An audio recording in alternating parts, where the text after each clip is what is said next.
एक राजा और एक रानी थी। उनके पास सिपाही, घोड़े, दास दासियां, धन दौलत सब कुछ था, सिर्फ उन्हें संतान नहीं थी। इसी कारण राजा रानी बहुत ही दुखी रहते थे। संतान प्राप्ति के लिए उन्होंने हर तरह का दान धर्म, धार्मिक अनुष्ठान, जप मंत्र, व्रत, पूजा पाठ किए, लेकिन कोई फायदा नहीं हुआ। अब राजा रानी दोनों ही बुढ़ापे की ओर बढ़ते गए तो क्या है कि दोनों गहन सोच में पड़ गए। अब हमारे इतने बड़े राज्य का क्या होगा? कौन बनेगा इस राज्य का वारिस? कौन लेगा प्रजा की जिम्मेदारी? राजा रानी दिन रात इसी चिंता में खोए रहने लगे। उन्हें खाने पीने की भी कोई परवाह नहीं रहती। तो एक सुबह ऐसा होता है कि राजा के दरबार में एक साधु आता है, तो दासी रानी को सूचित करती है। तब वह दासी से कहती है, ये मेरा अंतिम दान धर्म है, इसके बाद मैं अपने हाथों से कोई दान धर्म नहीं करूंगी। रानी चावल भरा थाली हाथ में लेकर बाहर आती है और साधु की झोली में भिक्षा डालने आगे बढ़ती है। तो उसके चेहरे पर छाई उदासी को देखकर साधु उससे पूछता है, रानी साहिबा क्या हुआ है? आप क्यों इतनी उदास हैं? तब रानी साधु को सारी हकीकत बताती है और सिसकने लगती है। उस पर वह साधु कुछ पल गंभीर हो जाता है और कहता है,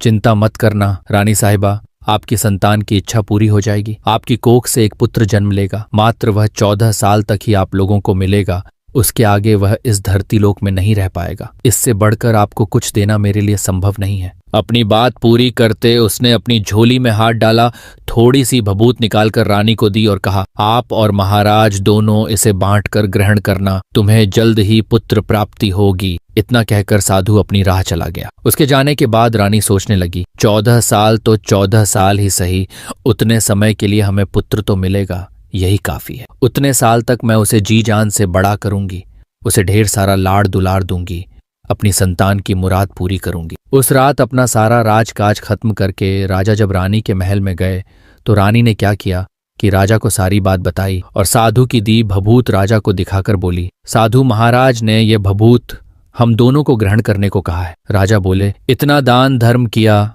जब तप किया, कोई फल नहीं मिला, अब इस भभूत से हमें संतान प्राप्ति होगी क्या? उस पर रानी बोली, जब इतना सब कुछ किया तो अब यह भी सही, खामख्वाह उस साधु के क्रोध को क्यों बुलावा दें। राजा को अब किसी पर विश्वास नहीं था, लेकिन पत्नी को दुख न पहुंचे, इसलिए वह राजी हो गया। राजा राजी हो गया तो फिर क्या होता है कि राजा रानी दोनों नहाते धोते हैं, फिर अपने भगवान का नाम स्मरण करते हैं, अपने पुरखों को स्मरण करते हैं और उस साधु महाराज का नाम स्मरण करके वह भभूत बांटकर दोनों खाते हैं। उसके बाद दोनों निश्चिंत होकर सो जाते हैं। तो कुछ दिन गुजर जाते हैं और साधु द्वारा कहे अनुसार रानी गर्भवती हो जाती है। उस पर राजा रानी दोनों की खुशी गगन में नहीं समाती।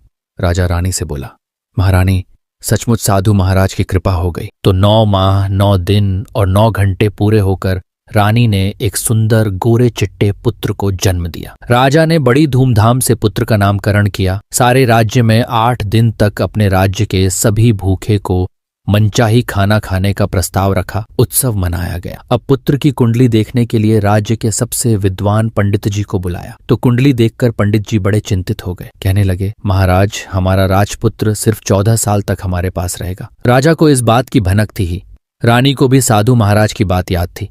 दोनों चुप रह जाते हैं। उसके बाद राजा और रानी बड़े लाड़ प्यार से बेटे की परवरिश करते हैं, उसकी हर ख्वाहिश पूरी करते हैं।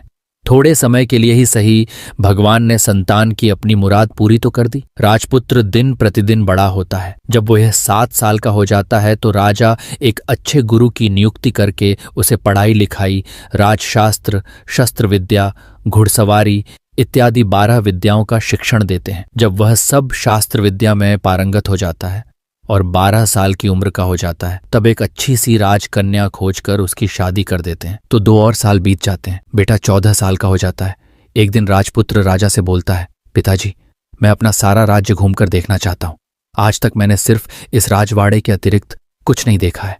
बेटे की बात सुनकर राजा चिंतित हो जाता है, क्योंकि पुत्र को 14वां साल शुरू हुआ था। अब कोई अनहोनी होने का वक्त नजदीक आ पहुंचा था। लेकिन राजा ये सब बातें पुत्र को बता नहीं सकता था। वह क्या करता है कि चेहरे पर खुशी लाकर बेटे से कहता है, हाँ जरूर जाओ बेटा, तुम्हें अपना सारा राज्य घूमकर देखना चाहिए, कहाँ क्या है ये सब जानना चाहिए। कल मेरे बाद तुम्ही को तो राजा बनना है। मात्र एक बात का ध्यान रखना, तुम जहाँ जा रहे हो, क्या कर रहे हो, यह बात अपनी पत्नी को नहीं बताना। पुत्र कहता है, ठीक है पिताजी, आपने जो कहा है मैं वैसा ही करूंगा। तो होता क्या है कि राजपुत्र दिन भर अपनी पत्नी के साथ मौज मस्ती करता है, खुशियां मनाता है और रात को ठीक 12 बजे बिस्तर से उठकर बाहर चला जाता है। फिर सुबह होने से पहले वापस अपने महल में आकर सो जाता है। ऐसे बहुत दिनों तक चलता रहा। अब पुत्र का 14वां साल खत्म होने में कुछ दिन ही बाकी रहते हैं। इतने में क्या होता है कि उसकी पत्नी यानी छोटी रानी रात में जाग जाती है। वह देखती है कि बिस्तर पर राजपुत्र नहीं है। वह महल में सब जगह देखती है तो राजपुत्र कहीं भी नजर नहीं आता। तो वह क्या करेगी, किससे कहेगी? वह चुपचाप रहती है। फिर भोर होने पर वह देखती है कि उसका पति अपनी जगह सोया हुआ है। वह पति से कुछ नहीं पूछती, लेकिन दूसरी रात भी वैसे ही होता है। तीसरी रात, चौथी रात, ऐसे बहुत दिन तक चलता है। रानी बहुत ही चिंतित हो जाती है। पति रात को जाता कहाँ है, किससे मिलने जाता है? उसके मन में ढेर सारे सवाल उठते हैं, लेकिन उसे पूछने में उसे डर लगता है। शायद पति गुस्सा कर बैठे। सास ससुर से पूछने के बारे में सोचा तो उसकी कुल मर्यादा बीच में आ जाती थी। तो इस तरह मन ही मन वह कुढ़ती रहती थी। इस हालत में उसे खाने पीने में दिलचस्पी नहीं होती। वह दुबली पतली हो जाती है। तो उस राज्य में फूल बेचने वाली एक बूढ़ी मालिन थी। वही हमेशा छोटी रानी को फूल देने उसके महल में आती थी। उस बूढ़िया का ध्यान छोटी रानी पर जाता है। वह उससे पूछती है, बेटी तुम्हें किस बात का दुख है? तुम इस तरह सूख कर कांटा क्यों बनी हो? उस पर रानी कहती है, क्या बताऊं तुम्हें अम्मा, तुम्हारा राजपुत्र हर रात बिस्तर पर से उठकर कहीं चला जाता है और सुबह भोर होते ही वापस आकर सोता है। वह कहाँ जाता है? प्रेमिका से मिलने जाता है क्या? ये सोच सोच कर मैं अन्न जल ग्रहण नहीं कर पाती और सूख सूख कर इस तरह कांटा बन गई हूँ। बूढ़िया सब बात सुनकर उसे एक उपाय बताती है। तो बेटी ऐसा करना, आज रात तुम सोना मत। उसके पीछे जाकर देखना कि वह कहाँ जाता है, क्या करता है। उसकी अच्छी तरह से पहरेदारी करना। पर मुझे नींद आ गई तो? तुम्हें नींद ना आए इसलिए एक काम करना, अपने बाएं हाथ की उंगली में एक जख्म करना, उस पर थोड़ी सी मिर्च छिड़कना। उससे तुम्हें बड़ी जलन होगी और उस पीड़ा से तुम्हें रात भर नींद नहीं आएगी। रानी बूढ़िया के कहे अनुसार करती है। उंगली की जलन से उसे बड़ी देर तक नींद नहीं आती, लेकिन बाद में वह सो जाती है। दूसरे दिन सुबह बूढ़िया फूल लेकर उसके महल में पहुंचती है और पूछती है, क्या हुआ बेटी, देख पाई क्या? पति कहाँ जाता है? रानी कहती है, नहीं अम्मा, पहले कुछ समय जलन के कारण मुझे नींद नहीं आई, पर कुछ देर बाद मैं सो गई। बूढ़िया कहती है, कोई बात नहीं, आज तुम उंगली पर पहले से थोड़ा बड़ा जख्म करना और ज्यादा मिर्च लगाना। तो रानी वैसे ही करती है, परंतु वह सिर्फ पति के बिस्तर से उठकर बाहर निकलते वक्त तक जाग पाई। वह उसके पीछे नहीं जा सकी क्योंकि उसकी आंखें उस समय तक मूंद गई थीं। दूसरे दिन सुबह बुढ़िया आती है तो उसने पूछने से पहले ही रानी रोकर कहती है, अम्मा, मैं आज भी उनकी पहरेदारी ठीक तरह नहीं कर पाई। बुढ़िया कहती है, रोना नहीं बेटी, सब कुछ ठीक हो जाएगा। तुम आज रात जख्म और बड़ा करना और उस पर ज्यादा मिर्च छिड़कना, और एक काम करना बेटी, वह जब जाने के लिए निकलता है तो उसका रास्ता रोकना। बुढ़िया ने जैसा बताया रानी वैसा ही करती है। आज रात उसे नींद नहीं आती। पति रात 12 बजे बिस्तर से उठकर जब महल से निकलने के लिए चलने लगता है तो वह बुढ़िया ने जैसे बताया वैसे ही करती है। वह दौड़कर पति का रास्ता रोकती है और कहती है, कहाँ जा रहे हो? किससे मिलने जा रहे हो? मुझे बताओ। राजपुत्र उसे समझाने की बहुत कोशिश करता है। देखो, अगर मैंने तुम्हें वह बताया तो मैं तुम्हें दोबारा नहीं मिल पाऊंगा। कोई बात नहीं, न मिल पाओ, लेकिन आप रात के समय कहाँ जाते हो ये मुझे पहले बता दीजिए। राजपुत्र निराश हो जाता है। पत्नी की जिद के आगे उसकी एक नहीं चल पाती। ठीक उसी समय उसका 14वां साल खत्म होकर 15वां साल लगने वाला था।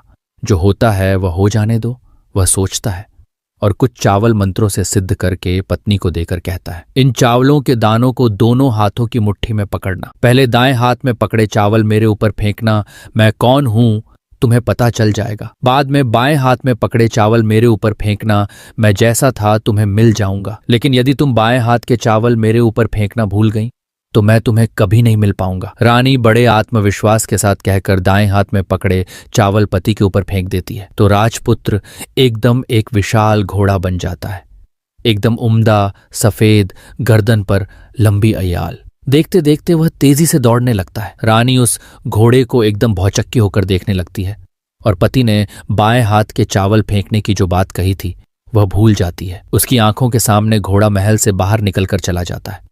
घोड़ा जो महल से बाहर जाता है तो वापस नहीं आता। अब रानी को बड़ा पश्चाताप होता है। वह स्वयं को कोसने लगती है, लेकिन अब उसका कोई फायदा नहीं होने वाला था।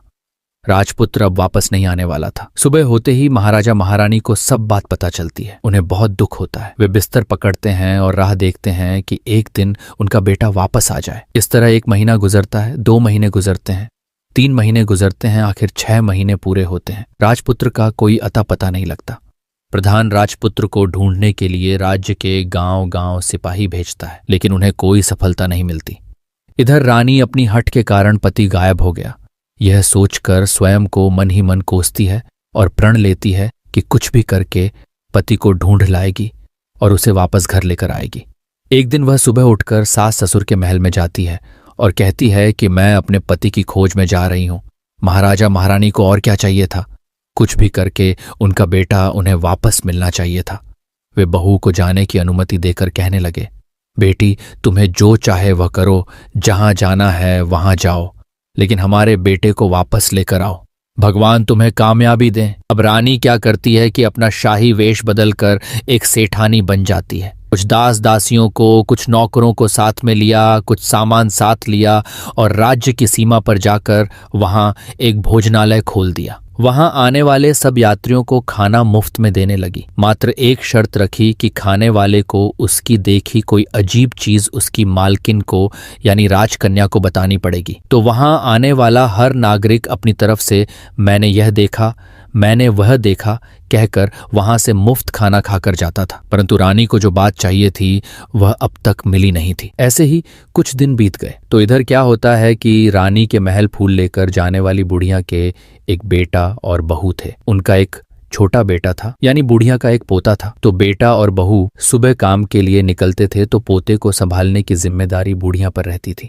बुढ़िया दिन भर पोते को संभालती थी। एक दिन होता है क्या है कि बुढ़िया को पान खाने की आदत थी, तो पान लगाने के लिए चूना चाहिए था। वह उसे तैयार करने के लिए सीपियां लेकर आई। इन सीपियों को भूनने के लिए गोबर के कंडे चाहिए थे। कंडे इकट्ठा करने के लिए वह बांस की टोकरी लेकर चरवाहे के मैदान में गई। वहां बहुत सारे कंडे थे। उन्हें जमा करते करते उसे घर आने में अंधेरा हो गया। इस ओर शाम होते ही काम से वापस बेटा बहू घर पहुंचे तो देखा कि बच्चा घर पर अकेला है और रो रहा है। वे दोनों गुस्से से लाल पीले हो गए। इतने में बूढ़िया घर आ पहुंची। बेटा ने पूछा, पोते को घर अकेला छोड़कर कहाँ गई थी? बूढ़िया बताने लगी कि मैं गोबर के कंडे इकट्ठे करने गई थी। इस पर बेटा बोला, दोबारा बच्चे को अकेला घर पर छोड़कर यदि कहीं गई तो मैं तुम्हें बहुत पीटूंगा। बूढ़िया कहने लगी, नहीं नहीं बेटा, फिर कभी ऐसा नहीं करूंगी। लेकिन दूसरे ही दिन बूढ़िया वह बात भूल गई और फिर चरवाहे के मैदान पर कंडे इकट्ठा करने चली गई। शाम को जब बेटा बहू काम से वापस लौटे तो देखते हैं कि बच्चा घर पर अकेला है और रो रहा है। अब उसके बेटे की सहन शक्ति खत्म होने लगी और बूढ़िया के वापस आने पर उसे घर से निकाल दिया। बूढ़िया रात भर घर के बाहर अंधेरे में बैठी रही और सुबह होते ही हाथ में टोकरी लेकर कंडे इकट्ठा करने के लिए निकल गई। उस दिन उस पर कंडे इकट्ठा करने का मानो पागलपन संवार था। कंडे इकट्ठा करते करते कब अंधेरा छा गया उसे मालूम ही नहीं चला। उसे जब ध्यान आया तो गांव का रास्ता भी ठीक तरह से दिखाई नहीं दे रहा था। वह अंधेरे में आंखें फाड़कर देखती देखती किसी तरह आगे निकल पड़ी। तो होता क्या है कि एक कपिला गाय छन छन की आवाज करते, गले की घंटी बजाते ठुमक कर उस मैदान पर आ गई। उसे देखकर बूढ़िया सोचने लगी कि इस गाय के पीछे पीछे जाऊंगी तो गांव तक पहुंच जाऊंगी। तब बूढ़िया उसके पीछे पीछे जाने लगी। वह गाय क्या करती है कि उस मैदान से लेकर एक एक करके 6 मैदान पार करती है। आखिर में वह 7वें मैदान पर पहुंचती है। तो वहां क्या होता है कि उस मैदान पर एक बड़ा सा पत्थर है। गाय जाकर उस पत्थर को अपना सींग मारती है। सींग मारा तो वह पत्थर दूर हट गया और पाताल में नीचे जाने की सीढ़ियां दिखाई देने लगी। अब वह गाय उन सीढ़ियों से नीचे जाने लगी। बूढ़िया वह सब देखती रही और झट जाकर गाय की पूंछ को पकड़ लिया। पूंछ पकड़कर वह गाय के साथ नीचे पाताल में पहुंच गए। पाताल में पहुंचते ही तुरंत गाय की पूंछ छोड़ दी और इधर उधर देखने लगी। वहीं से बुढ़िया ने देखा कि पाताल में सब जगह जगमगाहट है, दिया दीप जलते हैं और तेज रोशनी गाय के ऊपर पड़ती है और वहां अद्भुत घटनाएं घटने लगी। गाय के नीचे जाते ही उसके गले में अपने आप सांकल पड़ गई। छम छम करके कोई दुधांडी में गाय का दूध दुहाने लगी, लेकिन जो भी कोई वह कर रहा है वह मात्र दिखाई नहीं दे रहा। बूढ़िया बहुत घबरा गई, कहाँ आकर फंस गई वह सोचने लगी और यहाँ वहां छिपने के लिए जगह ढूंढने लगी, लेकिन उसे कहीं भी जगह नहीं मिली। हर जगह उजाला ही उजाला था। तो वह यूं एक कोनों में खड़ी रह गई है और जो कुछ सामने हो रहा था उसे चुपचाप देखने लगी। कुछ पल के बाद वहां झट से एक उम्दा सफेद घोड़ा आया। वहां 2 कुंड थे, उसमें से एक कुंड में उस घोड़े ने छलांग लगाई और ऊपर आ गया।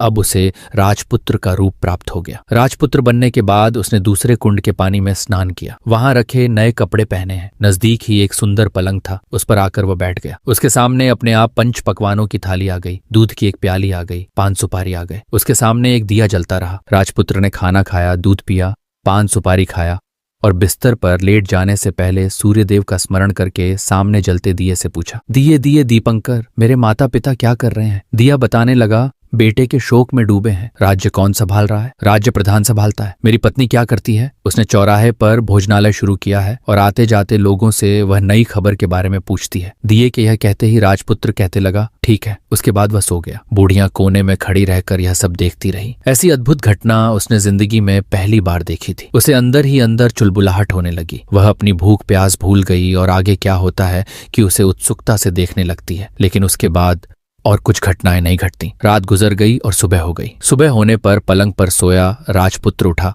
और फिर से पहले वाले कुंड में छलांग लगाई तो अब वह फिर से घोड़ा बनकर कुंड से बाहर आ गया। बाहर आते ही वह तेजी से उस पाताल नगरी से बाहर निकल गया। लेकिन वह कहाँ गया? बूढ़िया को कुछ पता नहीं चला। उसके बाद पिछली रात की तरह कोई उस गाय का छमछम करके दूध दोहने लगा। जैसे ही दूध दुहाना खत्म हुआ उसके गले की चैन अपने आप खुल गई और वह गाय तेजी से ऊपर जाने वाली सीढ़ियां की ओर भागने लगी। गाय को दौड़ते देखकर बूढ़िया सोचने लगी, अब गाय के साथ यहां से ऊपर जाना ही समझदारी है, नहीं तो कोई मुसीबत आकर मेरे ऊपर टपक जाएगी। झट से उसने गाय की पूंछ पकड़ ली और गाय के साथ ऊपर आ गई। गाय जब ऊपर मैदान में पहुंची तो उस सुरंग का रास्ता अपने आप बंद हो गया और उसके मुंह पर एक बड़ा सा पत्थर पहले जैसा ही खड़ा हो गया। ऊपर आकर वह गाय जंगल की ओर निकल गई तो इधर बूढ़ियां एकदम बावली सी गई। उसने पाताल नगरी में जो कुछ देखा वह जल्द से जल्द किसी को बताने के लिए उतावली हो उठी। उसे एकदम याद आया है कि नगर की सीमा पर कोई औरत भोजनालय चलाती है और नई बात बताने वाले को अच्छा खाना पीना मुफ्त में देती है। वह सोचने लगी कि क्यों न मैं ये बात उस औरत को जाकर बताऊं। यदि उसे ये बात पसंद आ गई तो बाकी जीवन खाने पीने की झंझट से मुक्ति मिलेगी। बुढ़िया ने मन में तय किया और तुरंत उस भोजनालय के द्वार पर टंगे नगाड़े के सामने खड़ी हो गई और जोर जोर से नगाड़ा बजाना शुरू कर दिया। नगाड़े का इस तरह शोर सुनकर मालकिन यानी छोटी रानी मन में प्रसन्न हो जाती है कि शायद कोई बड़ी बात लेकर यहाँ आया है। रानी सिपाहियों को आदेश देती है, जाइए और जो कोई आया है उसकी अच्छी खातिरदारी कीजिए। आदेश पाते ही सिपाही नीचे दौड़ गए तो एक बूढ़िया नगाड़ा बजा रही है। उन्होंने पूछा, क्यों रे बूढ़िया, क्या हुआ, क्यों नगाड़ा बजा रही हो? बूढ़िया बोली, कुछ नहीं बेटा, यहाँ खाना मिलता है ना, इसलिए आई हूँ। खाना चाहिए, मिलेगा, लेकिन तुझे कोई नई बात बतानी पड़ेगी। हाँ बताऊंगी, एक बात मालूम है मुझे। इस पर सिपाही उसे अंदर लेकर आए। उनको मालकिन का आदेश था कि जो कोई बूढ़ा बुजुर्ग वहां आए उनके साथ अच्छी तरह पेश आना, उनका अच्छा आदर सम्मान करना। तो सिपाही ने इस बूढ़िया का भरपूर आदर सत्कार किया। उसे बड़ी सी थाली भरकर वह भोजन परोसते हैं। बूढ़िया कुछ दिनों से भूखी थी, वह खाने पर टूट पड़ी। खाना खाने के बाद सिपाही ने उसे नई साड़ी पहनने को दी। उसके बाद उसे लेकर रानी के पास आए। बूढ़िया और रानी ने तुरंत एक दूसरे को पहचान लिया। बूढ़िया बोली, बेटी तुम? और रानी बोली, अम्मा तुम। बड़ी देर तक दोनों भांति भांति की बातें करती रहीं। आखिर कुंवरनी बूढ़िया से कहने लगी, अम्मा अब बताओ तुमने क्या नई बात देखी है? नई बात? मैंने कोई नई बात देखी नहीं है। वह तो मेरे पास तुम्हें देने के लिए खाने के पैसे नहीं थे, इसलिए मैंने झूठ कहा और नगाड़ा बजाया। रानी ने कहा, अम्मा घबराना नहीं, मैं किसी को तुम्हारा नाम नहीं बताऊंगी। फिर भी बूढ़िया, मैंने क्या देखा, कब देखा करके आनाकानी करने लगी। इस पर कुंवरनी ने उससे कहा, देखो अम्मा, यदि तुमने मुझे वह नई बात बताई तो जिंदगी भर मैं तुम्हारी देखभाल करूंगी, तुम्हें रानी माता की तरह रखूंगी। अब बूढ़िया बताने को तैयार हो गई। उसने जो कुछ उस चारागाह वाले मैदान पर देखा था वह सब कुछ कुंवरनी को बता दिया। बूढ़िया की वे बातें सुनकर कुंवरनी को यकीन हो गया है कि वह राजपुत्र उसी का पति है। वह तुरंत बूढ़िया से कहने लगी, अम्मा मुझे उस जगह पर ले चलो। नहीं बेटी, वह पाताल लोक है, यदि किसी ने तुम्हें देख लिया तो तुम्हारी जान खतरे में पड़ सकती है। लेकिन रानी उसकी एक भी नहीं सुनती, उसे उस जगह ले जाने के लिए हठ करने लगी। आखिर में बूढ़िया ने उसका कहना मान लिया और कहने लगी, ठीक है, मैं तुम्हें वहां लेकर चलती हूं, पर आज नहीं, कल। वहां जाना है तो शाम को ही जाना होगा। तो दूसरे दिन दोपहर को रानी बूढ़िया के साथ उस मैदान पर गई और एक जगह छुपकर गाय के आने की राह देखने लगी। दिन ढलते ही अंधेरा घेरने लगा है और गाय हमेशा की तरह वहां आ गई है। मैदान के उस कोने में जाकर उसने पत्थर पर सींग मारा तो झट से पत्थर हटकर वहां सुरंग में जाने का रास्ता खुल गया है। गाय उस रास्ते से नीचे उतरने लगी तो बूढ़िया रानी से कहते लगी, जल्दी आगे बढ़ो बिटिया, हम गाय की पूंछ पकड़कर नीचे उतरेंगे। तो दोनों गाय की पूंछ पकड़कर नीचे उतर गईं। बूढ़िया पहले जिस कोने में छिपी थीं उस कोने में छिप गई। अब नीचे सब कुछ पहले जैसा घटित हो रहा था। गाय के गले में अपने आप सांकल पड़ गई। कोई अदृश्य रूप से उसका दूध दुहने लगा। एक सफेद उम्दा घोड़े ने आकर एक कुंड में छलांग लगाई तो राजपुत्र के रूप में ऊपर आया। वह राजपुत्र दूसरे कुंड में नहाने लगा। बाद में उसके सामने खाने की थाली आ गई, दूध की प्याली आ गई। राजपुत्र सब ग्रहण करके सोने के लिए पलंग पर गया तो सोने से पहले सूर्यदेव का स्मरण करके वह दिए से पूछने लगा, दिए दिए दीपंकर, मेरे माता पिता क्या कर रहे हैं? तो दिया कुछ जवाब नहीं देता, बल्कि वह बुझने लगता है। तब राजपुत्र को कुछ अघटित हुआ है, इसका संदेह हो गया है। वह उदास हो गया है और जो कुछ हुआ है हो जाने दो, ऐसा सोचकर सोने के लिए बिस्तर पर लेट गया। अब रानी का संयम छूट गया। वह दौड़कर पति के पास गई और उसके पैर पकड़ने के लिए आगे बढ़ने लगा। राजपुत्र तुरंत ही पत्नी को पहचान गया।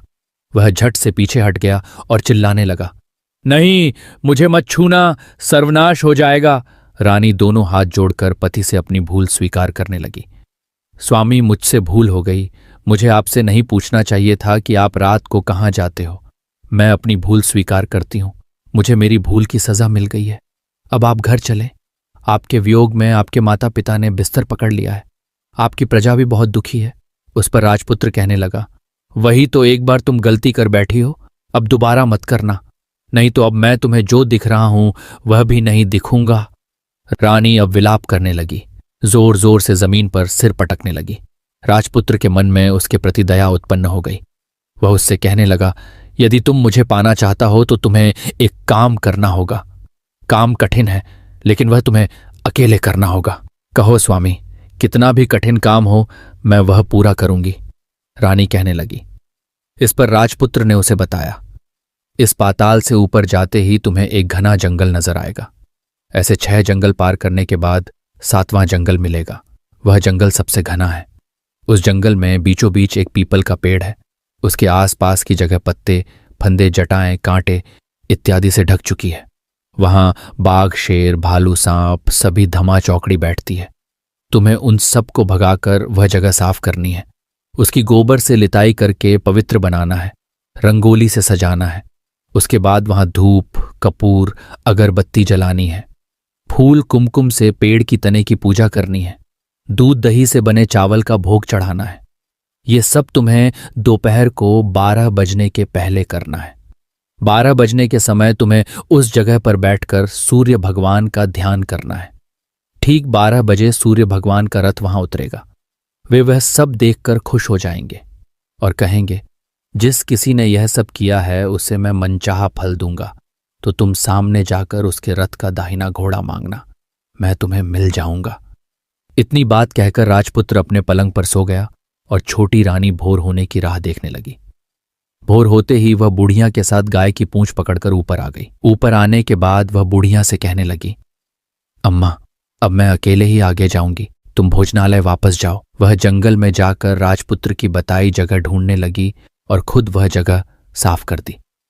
बाद में राजपुत्र ने जैसे बताया वैसी लिपाई पोताई करके वापस आ गई। दूसरे दिन सुबह होने से पहले उठी और जंगल में उस जगह पहुंची। वहां जाकर इत्र गुलाब का पानी छिड़ककर वह जगह सुगंधित की, धूप अगरबत्ती जलाकर उसे पवित्र किया और पूजा की सब सामग्री वहां तैयार रखकर सूर्य भगवान का ध्यान करने बैठ गई। जैसा कि पति ने बताया था, दोपहर को ठीक 12 बजे सूर्य भगवान का रथ उस पीपल के पेड़ पर आकर रुका है।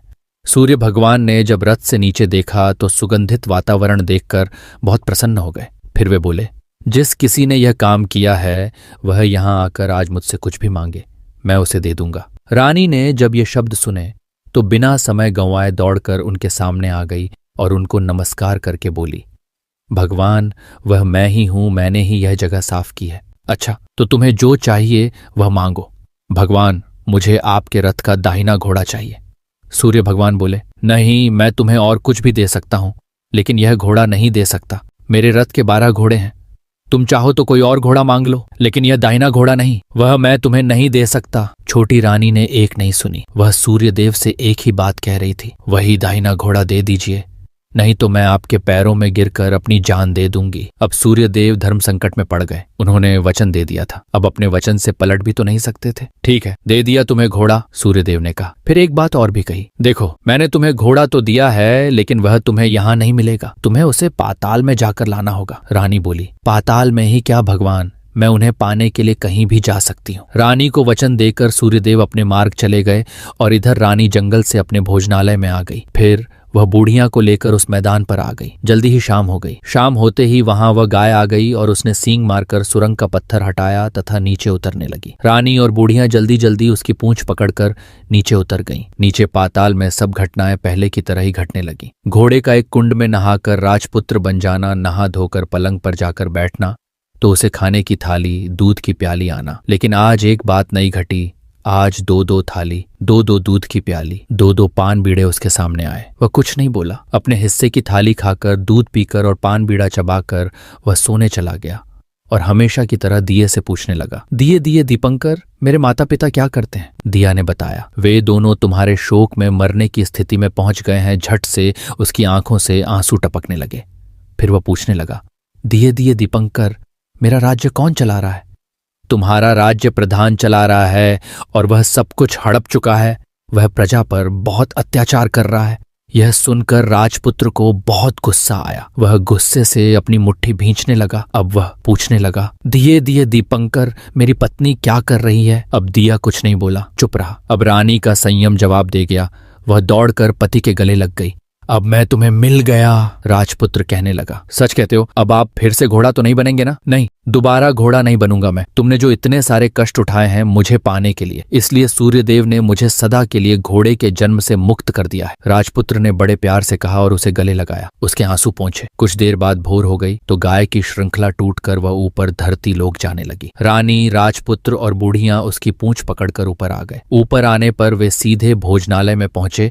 वहां का सब सामान लोगों में बांट दिया और उसको ताला लगाकर अपने राज्य में लौट गए। राजपुत्र वापस आता और उसके तेवर देखकर प्रधान घबरा गया। राजपुत्र ने उसे बंदी बनाकर कैदखाने में डाल दिया और राज्य की बागडोर अपने हाथ में ले ली। उसके बाद वह अपने माता पिता को मिलने उनके महल में गया। तब राजपुत्र क्या देखता है कि उसके माता पिता उसके शोक में डूबे हुए हैं। पुत्र को वापस आया देखकर राजा रानी की आंखों से टप टप आंसू बहने लगे।